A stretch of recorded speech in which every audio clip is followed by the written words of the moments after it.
OK, now, if you haven't had a chance to catch the papers yet, we're discussing some of today's stories now with journalists Petri Hoskin and Martin Dovney. Nice to see you all. We should start off, actually, with a first story should be one that's on the covers of some of the papers today, following on from the report released yesterday about the Stafford Hospital scandal. £1.3 million inquiry, up to 1,200 needless deaths. Is it any wonder relatives of the hospital are angry that no one's been sacked over it? Of course, somebody's got to somebody or something has got to happen here with this, because the NHS has been allowed to behave in a way, in this autonomous fashion, with nobody checking up on it. The fact that they've got to legislate now to make people care less. They're going to bring out a law so that when you're in hospital, people have to care for you. What a disgrace is going on with the NHS at the moment. And the fact that these people, the chief executive and other people involved at the very highest levels of this, can just wash their hands of it is disgraceful and push it downhill. Responding to criticisms, Sir David told ITV News, "I'm not ashamed of being in my job today. Clearly, I regret incredibly what happened to those patients." Mid Staffordshire NHS Trust Lynn Hill Tout apologised unreservedly and said the report is rightly damning of mid-staffs at the time. "We have learnt the hard way." As many would say, so have the patients. I was going to say, have they? They didn't really learn. The people who died and the families have learnt the hard way. What have they done? They haven't lost a day's pay, a moment's sleep. It only came to light through Patient Power. You know, Julie Bailey, her mum, you know, cured the NHS, her campaign, phenomenal lady, you know, excellent campaign. Without her, this may not even have come to light. Of course it wouldn't. So, you know, patients caused this. You know, the root and branch changes, all the inquiries happen all the time, but where's the change? Hopefully this could be the moment where we actually get some real change for the better. Well, there are reports in the newspaper saying that this could extend to many other hospitals as well. But we should say, I want to caveat that by saying that there are dedicated NHS staff, doctors up and down the country doing the best they can on limited but you've funds. got to argue some people's trust will be challenged now. You know, I mean, I trust the NHS and I go to hospital, but there are some people that might question it now. No, there's a lot of people that question it. You've got the Liverpool Care Pathway that everybody's worried about as well. The epitome, I believe, of not caring. Do so many phone-ins on this. So people are terrified to go to the NHS. You're more likely to die of something you catch in hospital than you are from what you went in for. Interesting, I was talking to someone on the way in this morning who was saying that they sadly lost their mother in hospital, but it was an agency nurse who they couldn't trace back, and you wonder how many times that is an issue, that someone is sort of shipped into a hospital to do the work. Take responsibility. Oh, it's an agency nurse. It wasn't me, it was them. But Sir David Nicholson was saying, you know, that the NHS chief, he was saying, well, this is a system failure, but you're in charge of the system, mate. No, who's in charge? If it happens on your watch, surely you're responsible. Do you think this new post of Chief Inspector of Hospitals is going to make any difference whatsoever? Another Quango. More just bureaucracy. What we need. I mean, just bureaucracy upon bureaucracy, you know. Where's the action?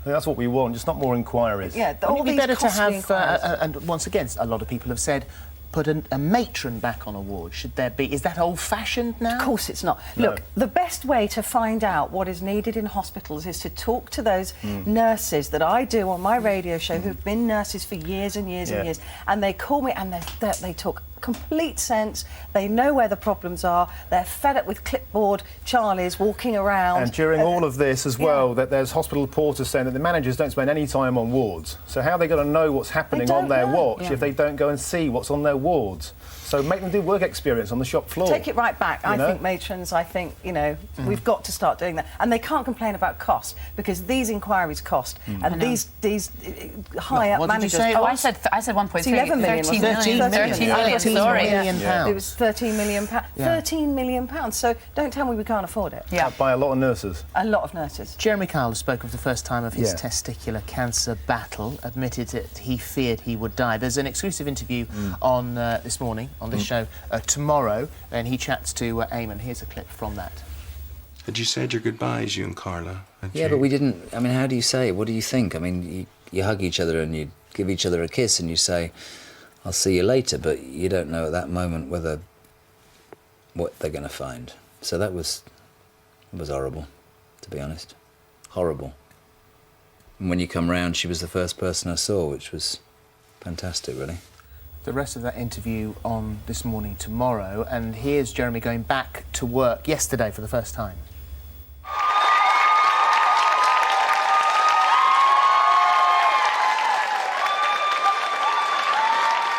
You might have read that word that nobody uses, cancer. Wasn't the best Christmas for me and my family. Absolutely amazing support, and thank you all. Overwhelming, really. And just so you know, I only have one testicle left. It's terribly honest. He's been very honest about it. He's also said that if it hadn't been for the fact that I think he saw an article in the newspaper, we've run items on this programme about checking yourself. I know, brilliant. Constantly. If you don't do that, I mean, it was checking himself that probably saved his life. I think it's a great insight into how men treat health. You know, it's like he'd already checked himself in the shower and discovered a lump, put it to the back of his mind, carried on with his life. And he saw the article in The Sun and it said, check your baubles. It was a Christmas cancer jokey thing, made light of it, which I think helps men to sort of treat it jokingly, if you like. Went there, got checked out, on the spot, you got cancer. So a bombshell for him.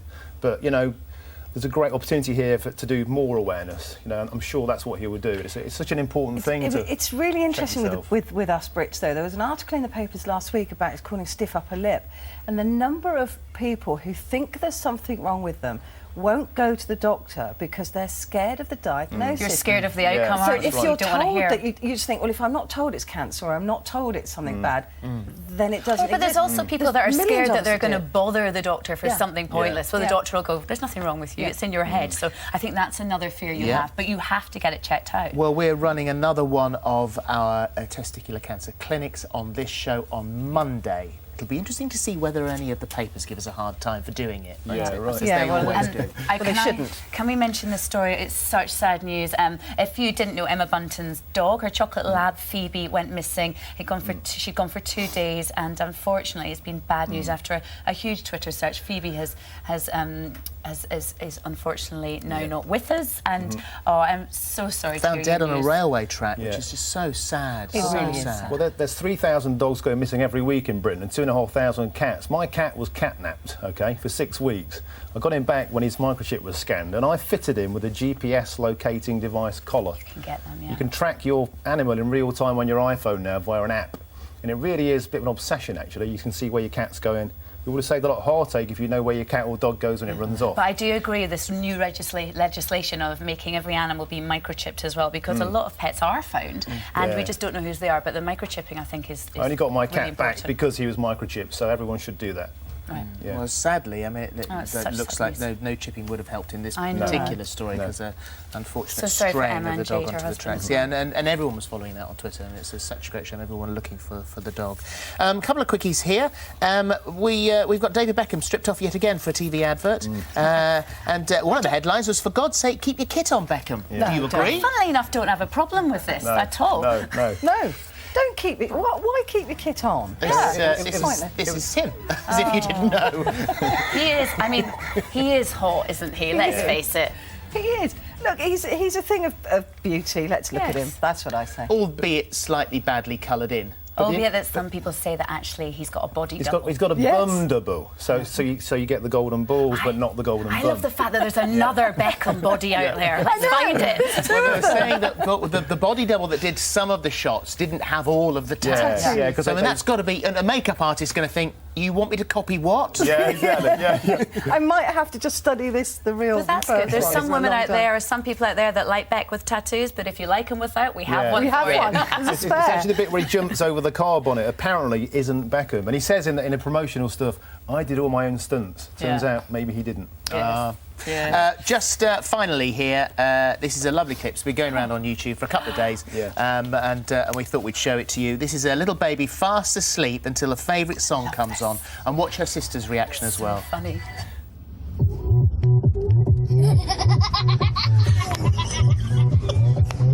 오빤 강남 스타일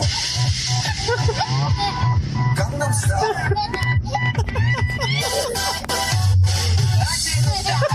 That's just genius. I'm so glad I deliberately didn't watch that before you, because I knew you were playing it. That is brilliant. It's just This so reaction. lovely. The reaction is Hilarious. absolutely And fantastic. he's actually a better dancer than Boris Johnson. Thank you, guys. Thank you very Thank much you indeed. very Right. Sure, some of those stories have already got you going. Stephen's in the hub with your comments. They certainly have. Jeremy Carl's recent cancer battle, you just discussed it.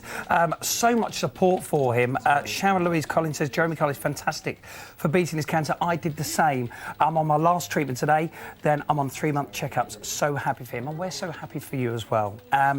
Also, you mentioned about the David Beckham advert. Apparently, it's embarrassed his kids, OK? So Gaynor Cartridge has said Beckham can cover up now. We've seen far too much of him. I'd love to know what you think about that. And also, Ella Bella Hayes, what a name. She says Beckham should continue to embarrass his children. We'll be back later. Oh, by the way, before we do go, I've got to tell you about hubcaps. How could I forget this? If you don't know about this, here's the idea. We're going to show you a famous face, and all you've got to do is put a caption to it. And who better to start things off with than our very own Philip Schofield. OK, so take a look at that picture, and all you've got to do is add a funny caption. You can go to Facebook, Twitter, or our website, and we'll be showing the top 3 at the end of the show. Yeah, you see, that is in a that question box? I am asked constantly. I am constantly asked, what is in... What, this is it? I've seen This it. is it. Don't, Philip. Don't. Don't. Just Photos of your body Don't. double. Don't. Close it, close it. That is pretty grim. incredible. Right, still to come, Home and Away's Alf and Rue Stewart, the Will They, Won't They wedding of the year. And Sue Hill opens up her crime file. Do you recognise some of the UK's most wanted? And could your fingers hold the key to your future security? We're back after the break.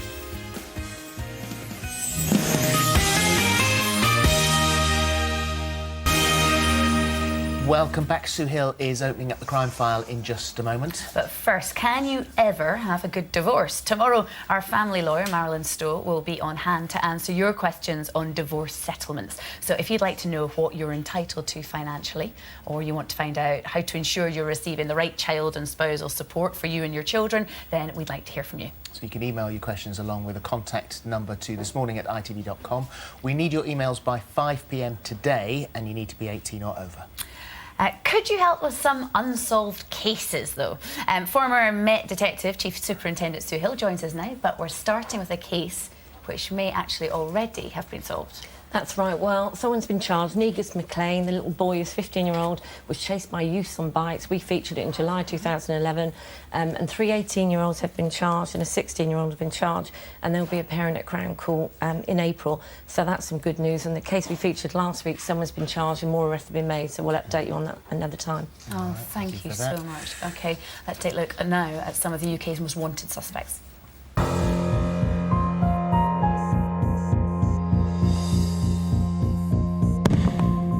This is Rezgar Zingana, also known as Ali Karem. He was convicted in June 2008 for raping a 25-year-old girl while posing as a private hire taxi driver in Glasgow city centre in December 2006. Although convicted, Rezgar did not appear for sentencing in 2008 and is still at large. He is 27 years old and originally from Iraq. He's believed to be living in the Netherlands. Anyone with information should contact London Road CID on 0141 532 4600. Police know this next suspect as Fernando, who is wanted on suspicion of raping a female student who he allegedly met at the Honey Club in Brighton on the 26th of November 2009. He's aged between 30 and 35, of thin build and around 6'2". He has a moustache and spoke with a foreign accent, possibly Italian. Police are keen to track him down so he can be questioned about the incident. Anyone with information should contact Sussex Police on 101. Next we have Christopher Moore, also known as Christopher Guest. He's wanted in connection with the murder of a Cheshire man in June 2003. He's also wanted on suspicion of attempted murder of a second man and the forced imprisonment and assault of other victims present during the incident. He's aged between 25 and 30 and is around 6 foot. He's of slim build and has cropped hair. Moore left the country in June 2003 and is believed to have flown to Spain, although he also has connections in Malta. anyone with information should contact Cheshire Police on 101.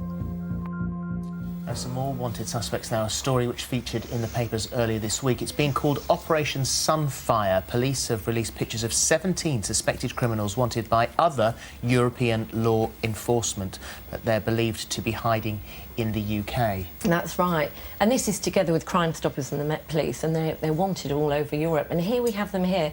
Now, the point is, have a really good look at them, and they will be on the website, because some of these people are wanted for the most violent, extreme, serious cases. You've got gunmen there, you've got people wanted on suspicion of raping a teenage girl.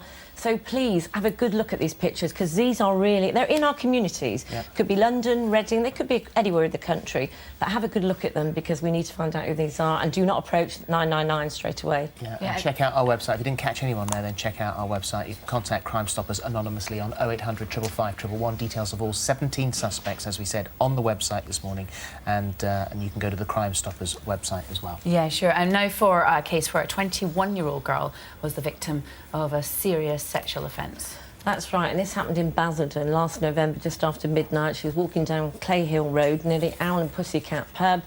And on the way home, she stopped a car, a silver-coloured car, and she got in the car. It wasn't a licensed taxi, you know, she shouldn't have done it, but she didn't deserve to be raped, and she was badly raped. It was a brutal attack near Partridge Green in Basildon. Now, we've got a really good image of this guy that was driving that car, an EFIT. You know, we described before, bear in mind it's a good likeness, let's make that point. But the most important thing is, in Basildon, you know, he could be anywhere, but in that area, he was driving that silver-coloured, it's a 5-door car. So can you connect the driver of that car with this image? Say, good likeness, late 30s, early 40s. He spoke in a broken English, he had a strong accent, mousy, blonde, short-coloured hair there, and a bulbous kind of nose, quite distinctive, say, driving connect to that silver 5-door car. She's made an emotional appeal about this, and she says, my life will never, ever be the same again. Because of this. Yeah, and say to other young women, don't get in cars, and make sure we keep saying that. You know, I'd rather be frightened and, you know, frighten young women than to be raped, so just look after yourself. Try and organise if you are going to get a cab, maybe go with your group of friends Stay if you can. together. Yeah, there are people out there who commit horrible crime. Yeah. Well, if you have any information which could help in this case, please contact Rayleigh's Sexual Offences Investigation Team on 101. Oh, I really hope that someone has some information on that. Now, Tuesday was Safer Internet Day, and according to a YouGov survey, 1 in 5 parents don't have adequate online protection in place. And it's really important, not just because of what they might see when they're online, but there are people that are trying to get in touch with your children. Well, I've been giving talks to schools about this. It'd be amazing how many children have no idea about there are people out there who want access to your children. So we've got some safety tips, but I put a Google this morning and parental controls. So just do that and it will lead you through. Kids know more about the internet and how to use IT than we do. Right, so there are opportunities. We've got some tips there. You know, make sure you keep the computer in the room. Tell children, you know, don't put photographs of a school uniform on the internet or on your social network sites. People can find out who you are. And I would say to my kids, don't let anyone be your friend on any of the social network sites unless you know them. Who would you let into your bedroom? So why would you It's contact? not about the number of people that you have as a friend, it's about the quality of your friends It's on funny, there. I was talking to a girls' school and I was like, how many friends have you got? Oh, I've got 1,000. How many of them do you know? Do you know their phone number? Do you know where they live? Do you know their address? So those little basic things. So just keep your children safe, and when they're on that internet, you know, they are naive, and I think, you know, many people are very naive about what sinister people are out there who are trying to groom our children. All right, thank you. Now then, we're going to look at a technology which could be the future of identification and security in this country. We're joined by security expert Roberto Fiorentino, and welcome, Roberto. Thank you very much indeed. Morning, so what is the name of the technology? Oh, I'm going on this side. Sorry. Just dance first. The technology is known as Fast Vein. Fast Vein. Fast Vein. It's a biometric method of reading or identifying humans, rather like iris scan or fingerprint. The difference here is we're shining near-infrared light through the top of the finger, and we are photographing a picture of the veins underneath. So this is more accurate than a fingerprint? Vastly more accurate. In terms of if you line up 30,000 people on a fingerprint access control system, one of them will get a false positive. You'll need at least 1 million people to get past this with just one false identification. Can you show me how it works? Absolutely. The point of this is it's very fast, it's very efficient, and it's very cost-effective. All we have to do is just type in your surname into here and your first name, And if we go over to job and put in this morning and presenter, that is the details that we need for the system. Yep. And then we need to take your photograph. So if we just grab a photo. This is a face photo. Yes, it is. And there's your photo done. Now we're going to scan your finger. You can scan any number of digits, but if we take your right index finger, and you've got it in the scanner there, scan captured. Quick as that. And that's you done. So this is why it's very fast. Well, what would you use this in now, then? In terms of access control systems into buildings, we currently have this operating. It's been tested for 14 months in the intensive care unit at Southampton University Hospital. Doctors David Hett and Max Jonas have tested this, and it has yet to fail to identify a human in all health conditions. So this could eventually get you into your car, it could get you into your house, it could get you into a bank, it could get you anywhere. Anywhere. Do you know, though, I mean, Anyway. I know I watched 24, I like it. Will this lead to, like, theft of fingers? It Yeah, sounds exactly. ridiculous. I was No. going to say that. I'm with you. What, you could chop your finger off, you know, and Well, somebody could use... As I said earlier, the near-infrared light is going through the top of the finger and it's highlighting the veins. So it's If gotta you be- sever a finger, the haemoglobin will exit the veins. It will be no good to anyone. But if So I can use you- it on ATMs, though, I won't be able to send my daughter out with my card to, you know, to the cash point. Not that you should do that. Not that anyway, you should do that anyway, Sue, but... Stop to that. I'm So afraid can I see if it works now? Yes, then? of course. If we just scan and identify and you Okay, insert put your my index finger in here, and it says, and there it goes. It's come up with my. Let me swivel that round. There you go. So it's come up with my. Oh, you've got the full frame there. There it is. They've got the full You can see frame. that it's identified me immediately. Yes. The other thing, of course, we can do is set your left index finger, and you just scan your left Different index one. finger. All right, sorry. And as soon as you've scanned it, it's registered it. Now what I'll do is just set your left index finger as a threat indicator. So next time, if somebody is asking you to open up at gunpoint or forcing you, now put your left finger in. Yes, well, of course, I'm just going to put that one in because you don't know which one I've had Oh, wow. registered. And it now says a threat indicator for Philip Schofield has been identified. Now, if this was on an access control, and we do put these in high net worth properties, the client is opening up the door silently, but we've now activated a police alert, wow. through to everyone. I love a bit of tech. I love a bit of tech. Although Thank you, this Roberta. stage, it hasn't been rolled Thank you. out. No. You know, police aren't rolling it out. It's obviously technology for the future, so... It was used in the Olympics, Sue, as you Yeah, know, and security. it's been used Yeah, in a number of locations. Yeah. Fascinating. Love it. And thank you for bringing it on. Thank you. Thank very you much for indeed. inviting me here today. Right, here's Gemma Collins now with details of this week's competition. Don't wait around for your work to up your wages. This Morning is rewarding your hard work by giving away a serious salary of £36,000. So sit back and take the day off. After all, with all that extra money coming in, you can afford to treat yourself. This arrived for you, Miss Collins. And even better, the £36,000 will be with you by the end of this month, so you can start spending straight away. Nice package, by the way. For your chance to win this incredible prize and bag yourself a serious salary, all you have to do is answer this question correctly.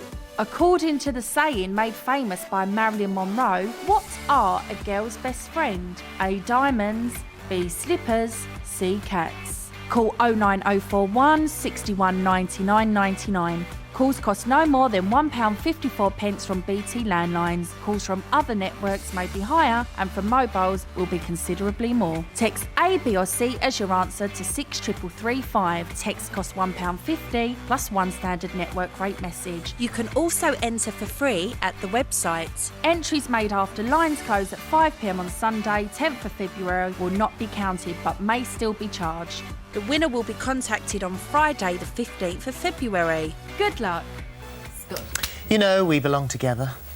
You and I for ever and ever. No matter where we are. And you're my guiding star. Oh, those will be the words uttered by Home and Away's Ruth Stewart. Or will they, I wonder, as her wedding day looms? Will her father, Alf, be a proud dad and finally get to walk her down the aisle?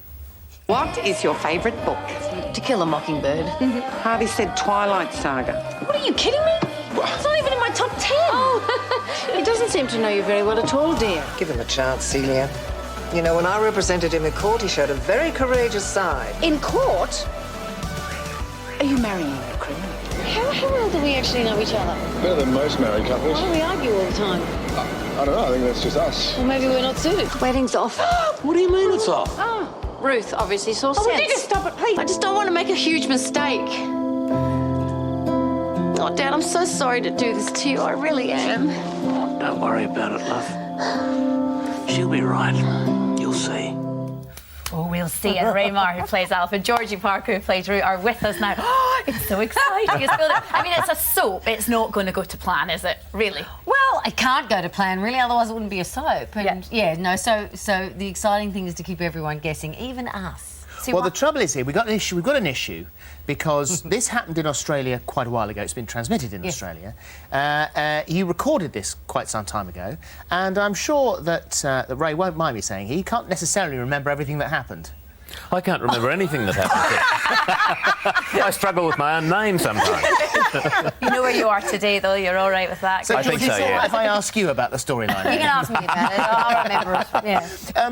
The thing is that she's having these second thoughts, and she got the stag and the hen do tonight, and Harvey loses his temper with his best man, and so she wonders then whether or not she knows him.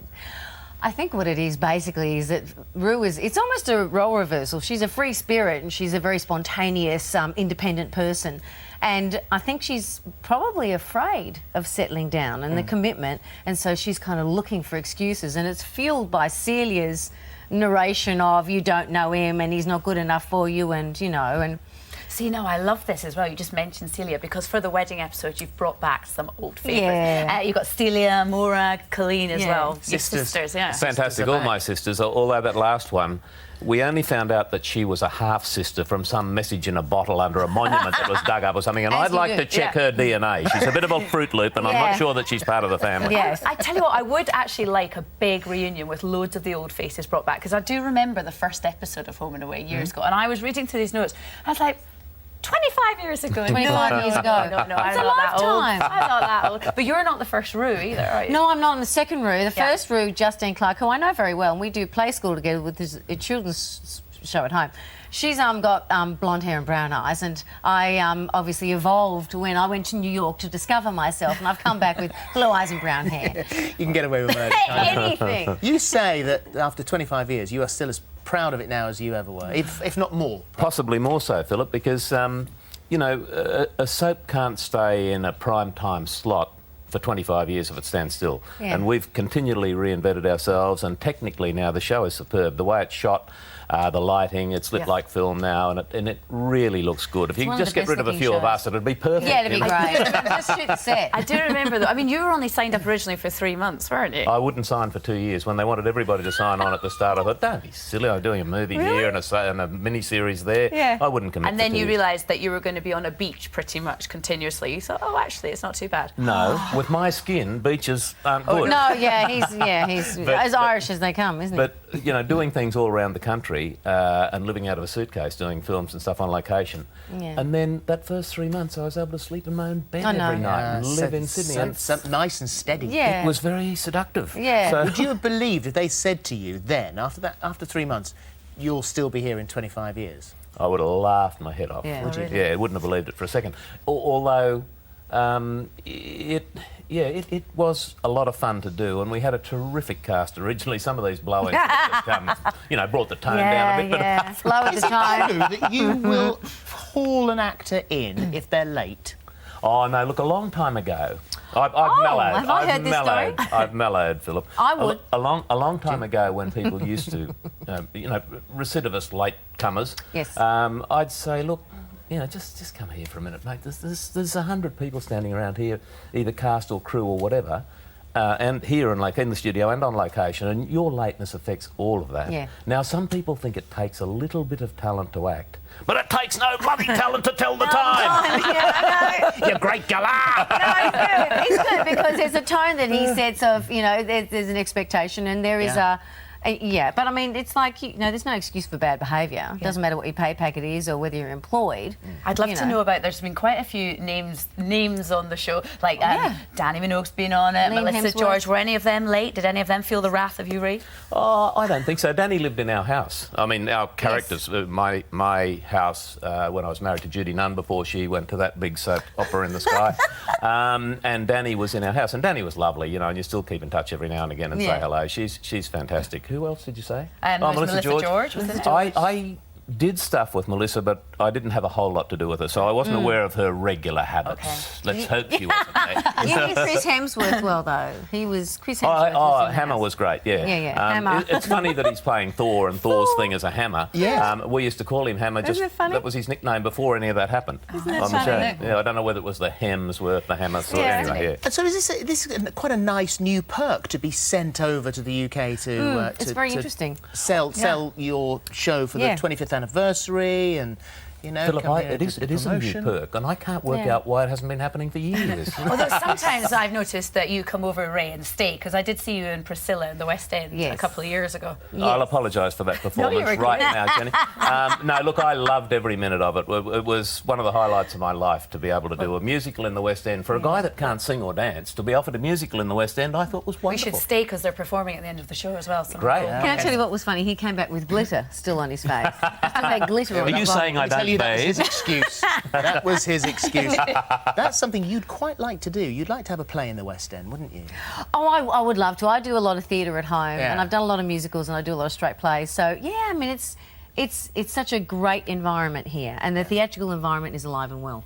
She is very good, and she can sing and dance, unlike me. I can. Guys, it is a constant pleasure to have you here. Thank you. Thank you. Home and Away, weeknights at 6:30 on Channel 5, and we'll see whether or not the marriage Good does luck with the actually wedding. happen. Thank you, guys. Thank you very much. Thank you. All right, coming up, home truths are being told on the square, and warnings are being issued in the Dales. Plenty more soap gossip in a bit. And smoky eyes, rosy cheeks and deep red lips. We've got some top makeup tips on getting that red carpet 1920s glam look right after the ads.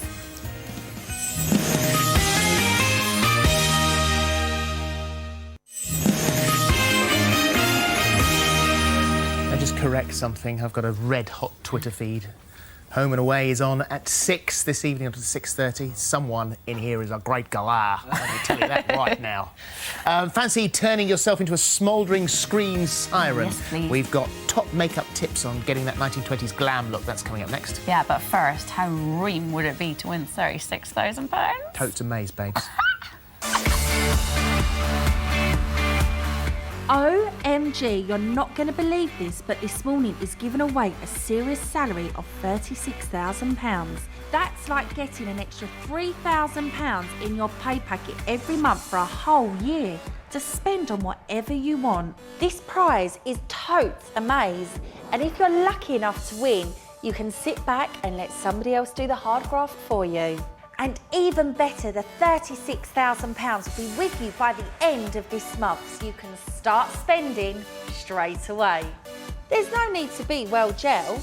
If you would like the chance to win this amazing serious salary, all you need to do is answer this question correctly. According to the saying made famous by Marilyn Monroe, what are a girl's best friend? A, diamonds, B, slippers, C, cats. Call 09041 61 99 99. Calls cost no more than £1.54 from BT landlines. Calls from other networks may be higher, and from mobiles will be considerably more. Text A, B or C as your answer to 63335. Text costs £1.50 plus one standard network rate message. You can also enter for free at the website. Entries made after lines close at 5 p.m. on Sunday, 10th of February, will not be counted but may still be charged. The winner will be contacted on Friday, the 15th of February. Good luck. Yeah, the very best of luck. Yes, good luck. I can tell you are wondering, how do I get that 1920s smoky eye, rosy cheek, deep red lip look? Do you wonder that yourself sometimes as well? I know how it's done. Oh, do you? Oh, yeah. Oh, well, wonder no more, because our beauty belle Heidi Scarlett King has a step-by-step guide. How do you know? She taught me. Oh, phew. One of the most influential trends to have impacted on the makeup world is vintage-inspired looks. But one of the most exciting decades of them all to be revamped is the 1920s. A look highlighted by the soon-to-be-released movie, The Great Gatsby. Celebrities such as Jessica Alba, Katy Perry, and vintage goddess Lana Del Rey have all worn versions of the Roaring Twenties looks along the red carpet. The defining look of this decade is the strong, smoky eye, rose-coloured cheeks, and the ever-important deep blood red lips. Sounds a little difficult? Not at all. Here's the more simplified version of this beautifully iconic look. Apply a liquid concealer on your eyelid with a soft brush. Then draw with a dark-coloured cream eyeshadow pencil all across the lid, mainly into the lash line and slightly upwards. Blend with a soft brush. Apply a dark purple smoky shadow across the outer edges with a small tapered brush on the top of the cream shadow and blend. Draw a line around the whole eyeline with a black kohl pencil, focusing on creating a rounded eye shape. Blend with a tapered brush to add smoky effect. Pat on a dark pressed metallic eyeshadow on top of the lid with a brush using delicate movements. Don't forget to blend. Add a touch more black kohl pencil in the inner rim of the eye to add more intensity and to give this look a modern edge. Curl the lashes and apply extra dark mascara to lashes top and bottom to increase the darkness of the eye. Add false lashes to eyes for extra effect. When colouring the brows in the 1920s, they drew a very thin downward shaped line, but now you should just lightly define according to your own brow shape, mainly focusing the pencil colour on the top line of the brow to enhance the arch. Grab a face wipe or cotton pad with remover and wipe over the skin, particularly under the eyes, to remove any eyeshadow fallout. Apply a quick layer of moisturiser to your face. Stripe on a foundation stick in each area of the face and blend with a brush or fingers. My top tip is to use sparingly in areas of the face that don't need too much cover, like the jawline, nose and forehead. Apply a little more where really needed, like the cheeks and under the eyes. Draw in more concealer under the eyes and up to the eye makeup to completely cover any darkness and also accentuate the eye makeup. Use a loose powder to lightly set the foundation with a smallish brush. With a small blush brush, work a rose-coloured cream blush just under the cheekbones and sweep lightly upwards to the ears, creating a shading effect. Lip shades in the 20s were deep browns and reds, raspberries and orange colours. But today, there are options for this look, depending on how dramatic you want to wear it. You can either keep lips neutral with a natural stain or gloss, or you can go bold with a dark liner and lipstick. First, apply matte lip balm onto lips, blend in, and then completely blot off with a tissue. This will ensure a smoother application. With a dark pencil, feather in the colour with light strokes following the lip shape and draw in straight lines at the cupid's bow. Using a round tapered brush, colour in the lips with a corresponding lip colour. And there you have it, a smouldering screen siren look straight from the 1920s with a modern twist. There you go. Heidi's tips are on our website and she's also in the hub right by the side of me, actually, to answer your questions on Twitter. Yes. She's ready now. She's ready to go. Right, Stephen, what's been said on the social network? Well, Budget Airlines offering child-free seats so you can upgrade to get away from the kids. Can you leave your kids down the back and move up front then? Well, you can if you want to pay for it. Abby says, how about a plane just for kids, then parents can go on a separate one themselves? What about if you're in the last row of the seats offered for child? Well, you would hope they're going to have a big and separation. there's children behind you. And there's a you row of can't children build a kicking. wall on a plane. Well, do you know what? This is what they're trying to say is you will absolutely have a massive divide. Oh, well. But look, keep all those comments coming in. We'll go back on that a bit later on. But this is getting everyone going this morning. We showed you this picture of our hubcaps. What caption did you put to it? Lisa Cummings has said, "No wonder Holly's off sick with what's in this box." Yeah. And here's one from Vicky Jolly. Are you ready for this, Philip? Oh gosh, a mirror. Oh, the horror. Please Yes, keep very good. all of those. We may reveal later what is actually in the box. But Beeb, you've got to be brave to look. Yes, I'll show you. Right, still to come, soap gossip. We've got crime writer Linda Plant. We've got a musical performance from Priscilla, Queen of the Desert, and agony aunt Denise Robertson answers your questions. Yeah, plus, during what she describes as a month of madness, suffering hallucinations and seizures, Susanna Cahalan was desperate for a diagnosis, but a simple pen and paper finally gave her the answers she needed. Hear her story right after the news.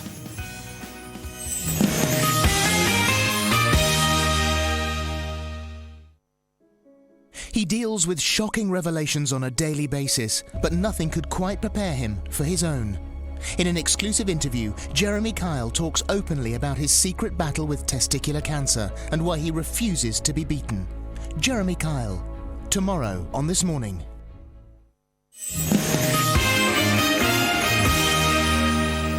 Well, you'll be very glad that you joined us today because there's still all of this to come.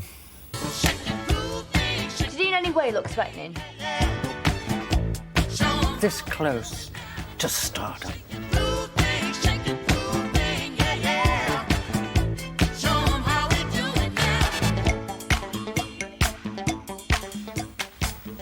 Also today, Agony Aunt Denise Robertson answers your problems, everything from age gap relationships to custody issues after a divorce.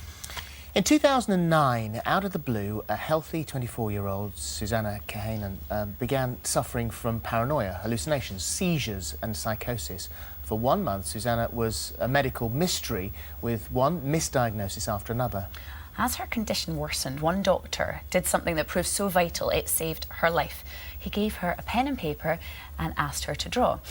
Susanna is here now to tell us more. It's so lovely to meet you and have you here because things could have been so different. If we can just go back to the start. You were living in New York. Yes. You're a news reporter. You had a really cool life, great boyfriend. Things were good. Right. And in February 2009, you started to behave a little bit differently to normal. In what way?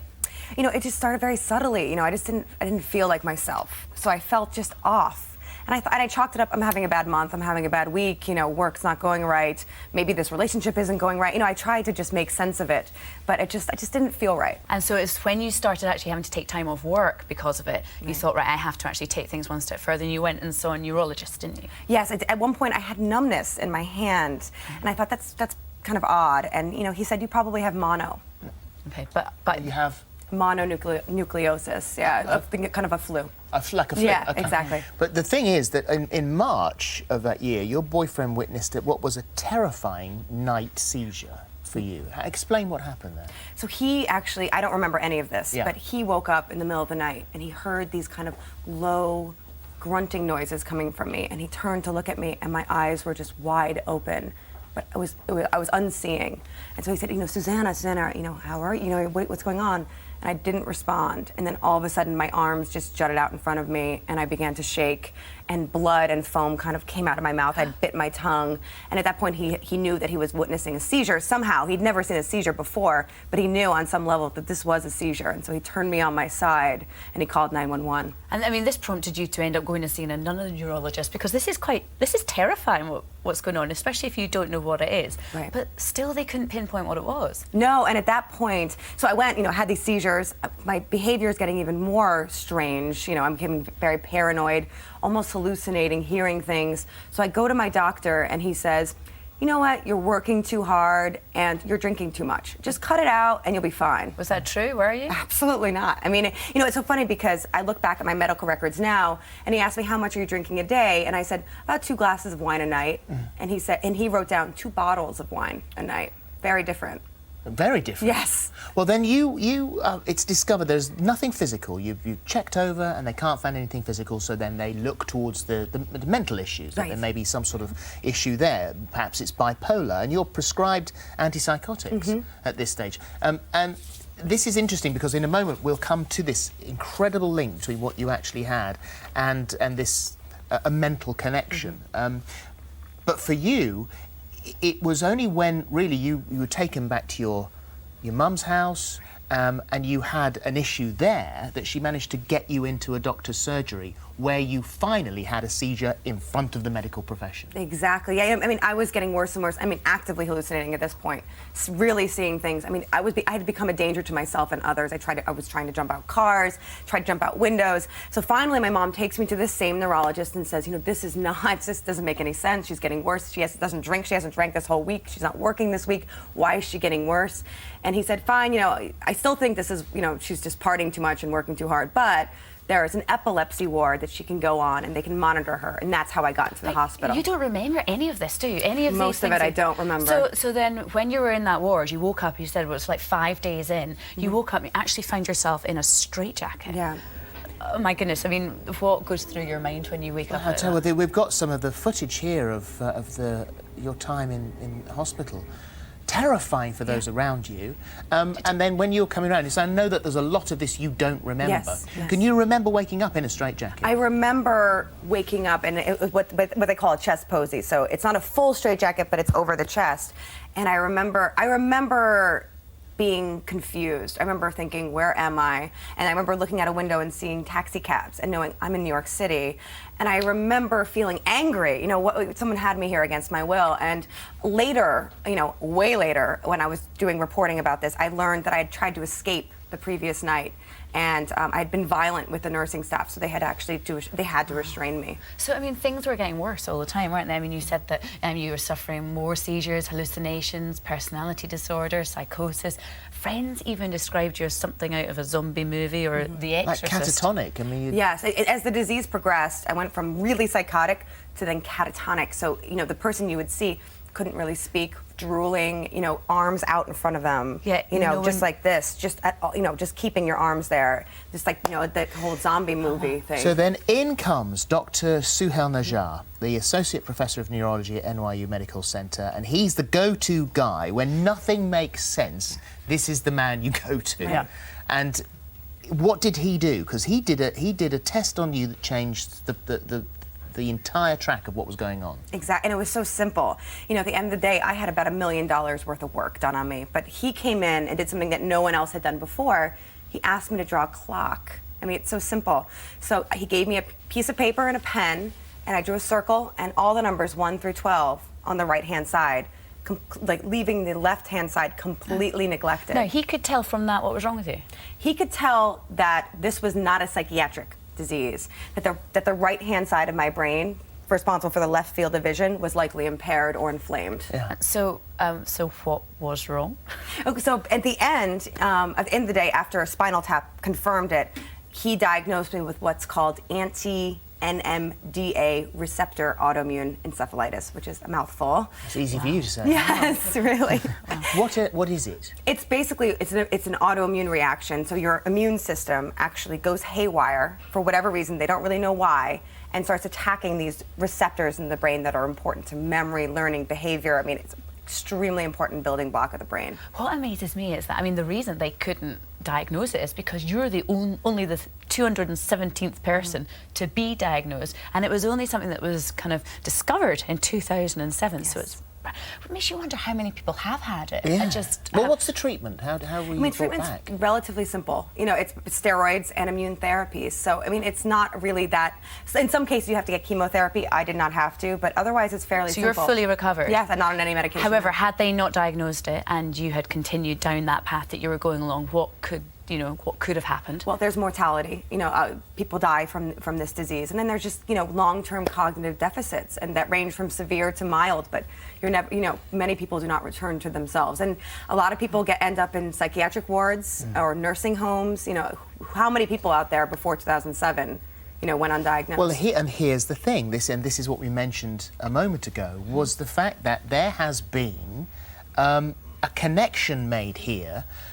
Potentially between not all, but a mental health issue, yes, a misdiagnosis, and actually a physical problem that can be fixed with medication. Exactly. What the implications are pretty incredible, because at the height of my disease, there is no difference between me on paper and someone with schizophrenia. We had the same exact kind of profile, but the only difference is that I was cured and I'm back now. So, those implications are pretty incredible. Since you've spoken out about it, have you found other people have gone, oh my goodness, I think I actually have that? So actually, by talking about it, you're helping other people? Yeah, and that's been the biggest gift of all. Through this book, people have actually gotten diagnoses, and yes, and I've reached doctors who now, they can recognize it earlier on. That's really the goal in all of this, yeah. And so there's every possibility that Dr. Suhail Najjar and yourself and those other patients who've gone through this have found potentially some sort of link between misdiagnosis, mental health misdiagnosis, and something that, as you say,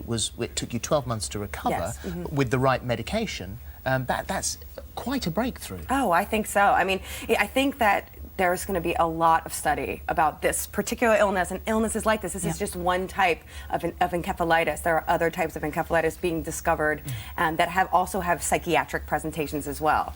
Well, it's a pleasure to meet you. What an incredible story. And this is the book that we've been talking about, A Brain on Fire, My Month of Madness, Susanna Cahalan. And thank you very much. Thank you so much. Thank you so much for that. Thank you. And you're back at work now? I am, yes, I am. Yes. When are you back to New York? Sunday. We've got a good day for it here. Yeah, Let me we tell do, you. yes. If Thank you you. want more information on Susanna's condition, or maybe hearing her story has affected you in some way, then log on to our website where you'll find more information about support groups and helplines. Yeah, and we'll be back after the break with crime writer Linda LaPlante.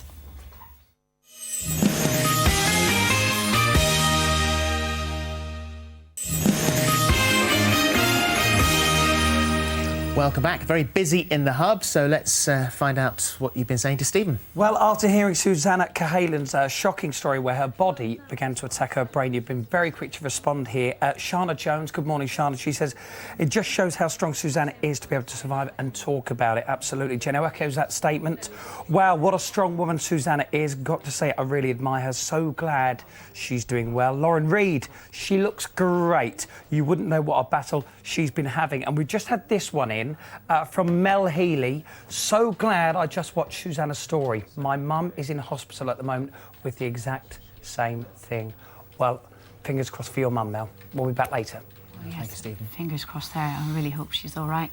There's £36,000 on offer in our competition. If you don't enter, you won't be in with a chance of winning. It's that simple. Oh my God. Oh my God, are you being serious? This morning is giving away £36,000. That's totes amaze.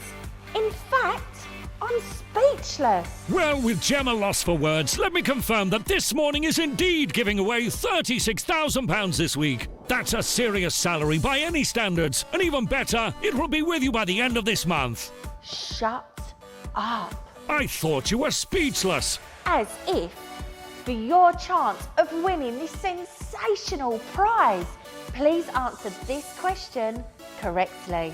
According to the saying made famous by Marilyn Monroe, what are a girl's best friend? A, diamonds, B, slippers, C, cats. Call 09041 61 99 99. Calls cost no more than £1.54 from BT landlines. Calls from other networks may be higher, and from mobiles will be considerably more. Text A, B or C as your answer to 63335. Text costs £1.50 plus one standard network rate message. You can also enter for free at the website. Entries made after lines close at 5 p.m. on Sunday, 10th of February, will not be counted but may still be charged. The winner will be contacted on Friday, the 15th of February. Good luck. Best of luck. Yes, there's been an incident. Our next guest has gone missing from the sofa. There are some clues here. What is it? It's a crime writer's notebook. Yes. And here. It's a picture of Dame Helen Mirren as DCI Jane Tennyson. And this? Well, it's just a plant. No, this isn't just a plant. This is a French plant. This is La Plante. It's DC Travis. DCI Langton speaking. Hello, who is it? It's your boss. Is it 12? You're a detective, you know the rules, and you've broken them. I don't like the way you're talking to me. God, you smell nice.